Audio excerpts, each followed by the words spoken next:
নমস্কার, নতুন বাংলা থেকে বলছি সন্ময় বন্দ্যোপাধ্যায়। ওয়েস্ট বেঙ্গল হেলথ স্কিমের আন্ডারে স্কুল শিক্ষক শিক্ষিকা, স্কুলের অশিক্ষক কর্মচারী, কলেজের অধ্যাপক অধ্যাপিকা, কলেজের রিটায়ার্ড অশিক্ষক কর্মচারীরা কিংবা কর্পোরেশন কিংবা পুরসভা কিংবা আন্ডারটেকিং, তাদের নিয়ে আসে না কেন সরকার? এটা আমার একটা কৌতূহলের বিষয়। আপনারা বহু মানুষ ফোন করেছেন। আমি তার আগে বলে নিই, ডিএ সংক্রান্ত একটা আপডেট আপনাদের কাছে দিয়ে রাখি যে ডিএর সঙ্গে গোপাল সুব্রমণিয়াম প্রখ্যাত আইনজীবীর সঙ্গে সংগ্রামী যৌথ মঞ্চ 2-3 দিনের মধ্যে ফাইনাল বসছে।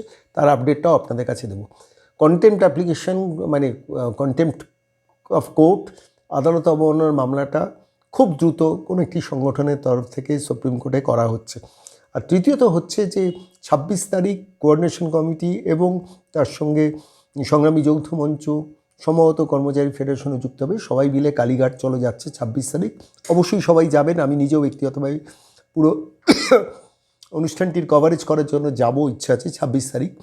আপনাদের সঙ্গে সেদিকে দেখাবে। কিন্তু মনে রাখবেন যে এ রাজ্যের প্রতারক সরকার ক্ষমতায় থাকলে কিন্তু ডিএটা দিনের শেষে দেবে না, কিছুতেই দেবে না। কোনো না কোনো ওছিলাই ইলেকশন পার করে দেবে। যদি জিতে আসে ইনি কোনো দিন দেবেন না। আর যদি কিভাবে দেবেন না সেটা নিয়েও আপনাদের বিশ্লেষণ করবো, আমার কিছু যুক্তি আছে। কিন্তু এই যে ক্ষমতায় আসার জন্য যে প্রতারণার ছক কৌশল সাজাচ্ছে, প্রত্যেক সরকারি কর্মচারী, অবসরপ্রাপ্ত কর্মচারীদের প্রথম কাজ হচ্ছে এই সরকারকে সরাবে। যে যেখানে জিতবেন তাকে জেতান। কে কোথায় জিতবেন আপনারা বুদ্ধিমান মানুষ, আপনারা চিন্তা করবেন। আমি শুধু বলবো এই প্রতারক সরকারকে সরিয়ে তারপরে বাকি লড়াইটা।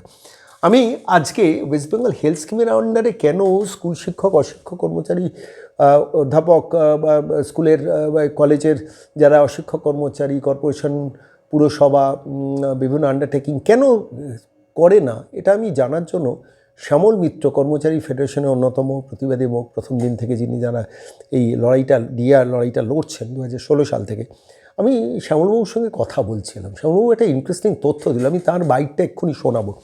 যে তথ্যটা দিলেন যে প্রতি বছর এরা 134 কোটি টাকা করে আয় করে। মানে 500 টাকা করে ওয়েস্ট বেঙ্গল হেলথ স্কিমটা হচ্ছে সরকারি কর্মচারীদের কাছ থেকে 500 টাকা কেটে নেয়, সেই দিয়ে একটা বিমা করে দেন। রিটায়ারমেন্টের পর আপনি তার সমস্ত বিলগুলোকে মেটাবে সেই বিমা কোম্পানি। যে হিসেবটা দিলেন সেটা সাংঘাতিক। সেটা হচ্ছে ওভার দ্য ইয়ার্স 134 কোটি টাকা প্রতি মাসে সরকারি কর্মচারীদের, বছরে সরকারি কর্মচারীদের কাছ থেকে সরকার তুলে নেয়।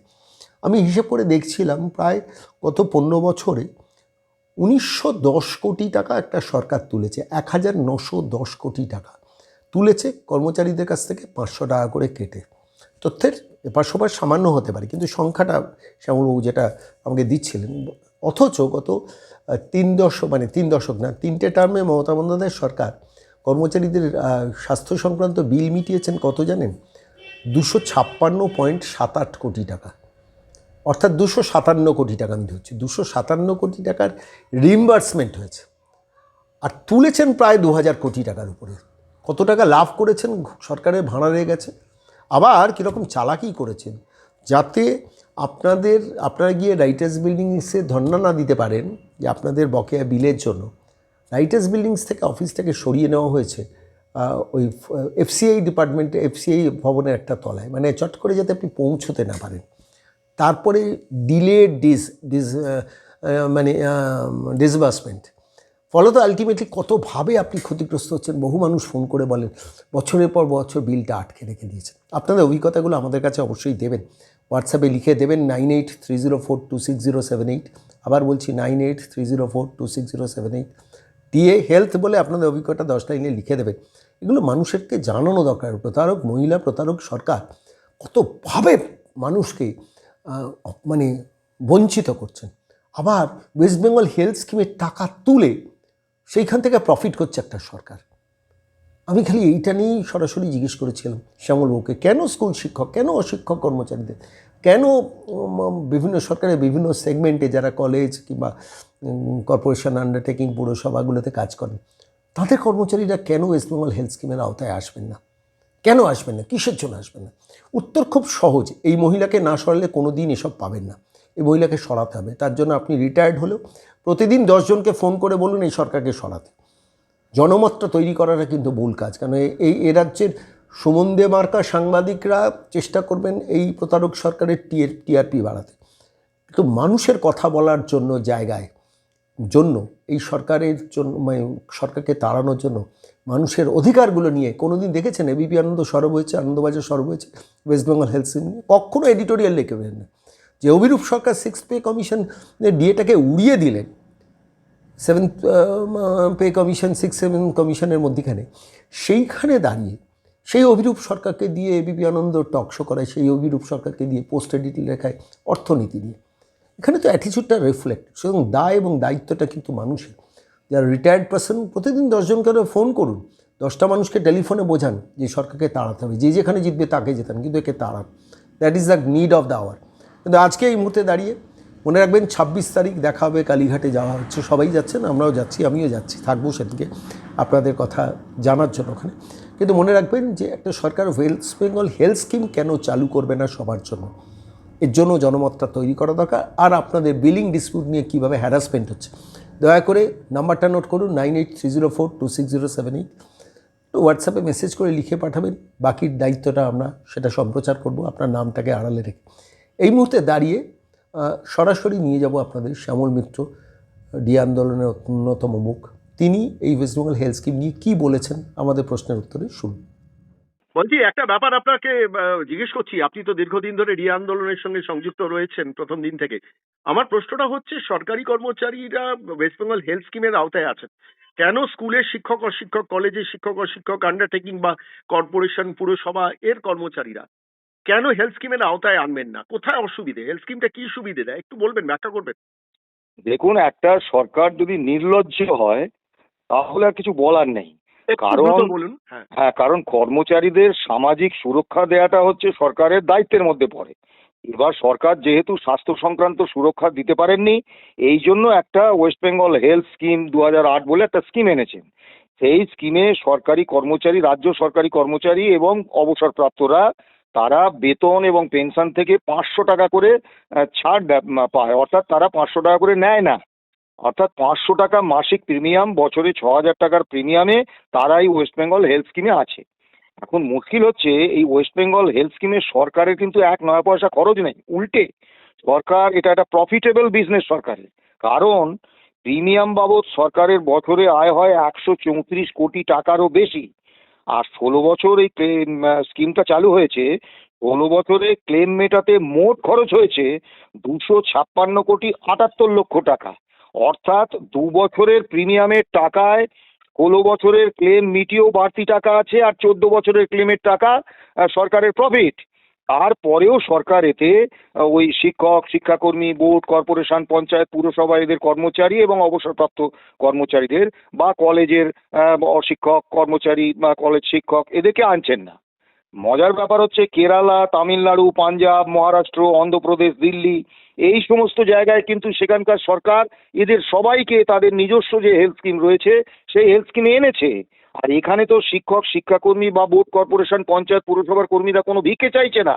তারা বলছে আমরা 500 টাকা করে যেরকম 6000 টাকা বছরে প্রিমিয়াম দেওয়ার আমরা দেবো। তারপরেও সরকার এদেরকে অন্তর্ভুক্ত করছেন না। অল্প কিছুদিন আগে শিক্ষকদের একটা কিছু শিক্ষক ওই কুচবিহার থেকে নবান্ন পর্যন্ত প্রায় 816 কিলোমিটার পদযাত্রা করে এসেছেন, যে এই হেলথ স্কিমে অন্তর্ভুক্তির দাবিতে। একটাই দাবি, তা নবান্নের কোনো আধিকারিক তাদের সঙ্গে দেখা পর্যন্ত করেননি। আপনি ভাবতে পারছেন ঔদ্ধত্য কোন স্তরে পৌঁছলে হয়। আসলে সরকার শিক্ষক, শিক্ষাকর্মী, বোর্ড, কর্পোরেশন, পঞ্চায়েত, পুরসভার কর্মচারীদের দেবেন না। তাদের স্বাস্থ্যের অধিকার আছে, চিকিৎসার অধিকার আছে, এইটা সরকার মানেন না, এই জন্য দিচ্ছেন না। না, আমার প্রশ্নটা হচ্ছে, দেখুন, 500 টাকা করে সরকারি কর্মচারীদের কাছ থেকে কেটে সেটাতে একটা করে দেওয়া, অর্থাৎ সেটা দিয়েই ওয়েস্ট বেঙ্গল হেলথ স্কিমে দেওয়া। মানে আপনি সংখ্যাটা আরেকবার বলবেন যে সরকার আয় করেছে কত, ব্যয় করেছে কত, যেটা আপনি বলছিলেন এক্ষুনি? প্রিমিয়াম বাবদ বছরে আয় হয় 134 কোটি টাকারও বেশি। হ্যাঁ। আর 16 বছরে ক্লেম মেটাতে খরচ হয়েছে 256,78,00,000 টাকা। মানে এখানে সরকারি কর্মচারীদের কাছ থেকে মানে টাকাটা নিয়েও রোজগার করছে একটা সরকার। বিপুল রোজগার। মানে 2 বছরের প্রিমিয়ামের টাকায় 16 বছরের ক্লেম মিটিয়েও সরকারের কাছে টাকা থাকছে এবং 14 বছরের ক্লেমের টাকা সরকারের কাছে লাভ হিসেবে পড়ে থাকছে। আপনি ভাবুন কি লাভজনক ব্যবসা। একটা কথা বলি শ্যামলবাবু, সেটা হচ্ছে আমি এই প্রসঙ্গে পরে আপনার সঙ্গে আসবো, কথা বলবো এটা নিয়ে। সেটা হচ্ছে যে সরকারি অবসরপ্রাপ্ত অসংখ্য কর্মচারী আমার কাছে অভিযোগ জানান, মানে ফোনে অন্তত বলেন, যে তাদের যে ক্লেমগুলো সেই ক্লেমগুলো যথাযথ সময় তারা পান না। এটা কি ঠিক? তা পাবেন না তো, কারণ এই যে অর্থ দপ্তরের আন্ডারে যে মেডিক্লেমের যে সেল করা হয়েছে, এখানে সামান্য সংখ্যক কর্মচারী, সারা পশ্চিমবাংলার রাজ্য সরকারি কর্মচারী এবং পেনশনার তাদের কম বেশি প্রায় ধরুন তারা 5 লক্ষ, তাদের ক্লেমগুলো আসছে ওই একটা জায়গায় এবং সেখানে খুব সামান্য কয়েকজন কর্মচারী। আপনি ওখানে গেলে এবং দেখবেন তারা সেটাও রাইটার্স থেকে রাইটার্স সরিয়ে, ভবনে করা হয়েছে। হ্যাঁ, তার কারণটা হচ্ছে রাইটার্সটায় যাতায়াতের সুবিধে অনেক বেশি। হ্যাঁ, হাওড়া বা শিয়ালদা স্টেশন থেকে এবং ওখানে করার পেছনে একটা কারণ হচ্ছে একটা ছোট্ট সার্কিট অফিস তৈরি করে নিজস্ব বসংবদ কিছু অফিসারকে খাদ্য দপ্তরের ওয়েস্ট বেঙ্গল হেলথ স্কিমের এগুলো রিলিজ করার ক্ষেত্রে বসিয়ে রাখা হয়েছে, এবং সেখানেই যা অপারেশন করানো হয়, যার জন্য বয়স্ক মানুষরা এখন বঞ্চিত হয়। কিছু কিছু অফিসার তাদের পেটোয়া বসিয়েছে, এটা সত্যি, কিন্তু ওখানকার যে কর্মীরা আছে তারা কিন্তু দিনরাত পরিশ্রম করে যাচ্ছে, কিন্তু হলে কি হবে, তাদের কাজের তো একটা মানে সামর্থ্যের একটা তো শক্তি আছে। এবার কত করবে তারা, কিছুতেই ওখানে কর্মী বাড়াচ্ছে না, যার ফলে তারা প্রাণপণ চেষ্টা করেও ক্লেমগুলো মানে জনপ্রত্যাশা অনুসারে ক্লিয়ার করতে পারছে না, এবং দোষটা তাদের উপরে এসে পড়ছে। সাধারণ যারা এই মেডিক্লেমের যারা এই আমাদের হেলথ স্কিমের যারা উপভোক্তা, তারা তো আর অফিসারদের কাছে পৌঁছতে পারছে না, তারাই কর্মীদের কাছে গিয়ে তাদের সঙ্গে বাদানুবাদে জড়িয়ে পড়ছে, বলছে আমার কেসটা এতদিন ধরে বকেয়া। কিন্তু মুশকিল হচ্ছে সে কর্মীটা করবে কি, তাদের এগোলে সর্বনাশ পেছলে বংশনাশ। তারা মানে প্রাণপণ চেষ্টা করেও ক্লেম ক্লিয়ার করতে পারছে না। আবার উপভোক্তারা খুব সঙ্গত কারণে, আমার যদি ক্লেম বছরের পর বছর পড়ে থাকে, আমিও তো গিয়ে ওই কর্মীদের আমি বলবো যে আপনারা কি আমার এই ক্লেমটা এতদিন পড়ে আছে, করছেন না, করে দিন আপনারা। শ্যামলবাবু, অনেক ধন্যবাদ অন্তত একটা মানুষকে এটা নিয়ে সচেতন করা আর অবহিত করা। এই লড়াইটাও জারি রাখতে হবে, রাস্তায় জারি রাখতে হবে, সোচ্চার হতে হবে সমস্ত শিক্ষাকর্মী, শিক্ষক, অধ্যাপক, অশিক্ষক কর্মচারী, সমাজের বিভিন্ন সেগমেন্টে যারা সরকারের মেইন স্ট্রিমের বাইরেও কিন্তু সরকারি এডেড, সরকারি আন্ডারটেকিং, পুরসভা, কর্পোরেশন সমস্ত ক্ষেত্রে ওয়েস্ট বেঙ্গল হেলথ স্কিম চালু করতে হবে, এই দাবিটা রাখতে হবে। কিন্তু এই প্রতারক মহিলা সরকারের ক্ষমতায় থাকলে কিছুই আলটিমেটলি দিনের শেষে হবে না, এটাও ঘটনা। অনেক ধন্যবাদ শ্যামলবাবুর সঙ্গে থাকা।